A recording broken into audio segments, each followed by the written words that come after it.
We all know that smoking can ruin your health, but a lot of us smoke anyway. What's the attraction? Why did we start? And how do we stop? As you know, addiction is an unhealthy, continued involvement with a mood-altering substance or activity in spite of harmful consequences. Tobacco use is the single most preventable cause of death in the United States. Each year, over 419,000 people in the United States die of smoking-related illnesses. Another 53,000 die of illnesses caused by secondhand smoke.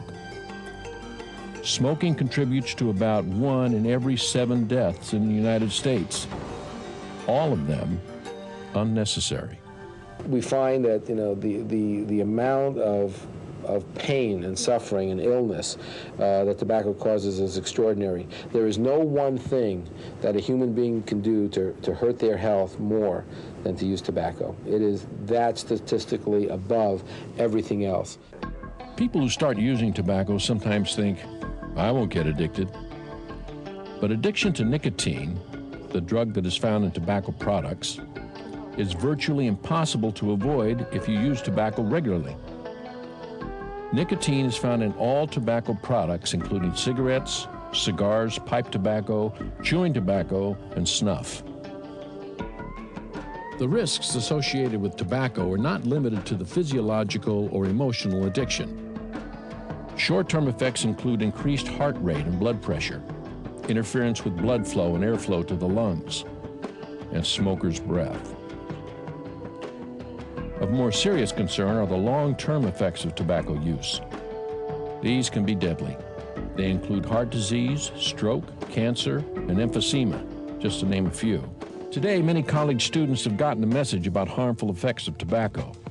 They consider smoking a thing of the past that has damaged the health of their parents and older relatives. I had an uncle who died from lung cancer. I saw what he had to go through, and I don't think anyone should have to go through that.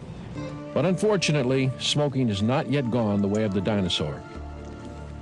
About 25% of the adult population in the United States continues to smoke, and 3,000 teenagers start smoking every day. With all the evidence about the hazards of tobacco, cancer, cardiovascular disease, respiratory disease, gum disease, and premature death, why do so many people continue to take up the habit? And takes my mind off other things, just calms me down. Because I started and I couldn't stop. What can be done so that teenagers, and especially minority teenagers, get the message that using tobacco is not cool? One strategy is anti-smoking ads and slogans aimed at educating preteens and teenagers about the health consequences of tobacco. The evidence is clear. If you use tobacco, it's worth it to quit.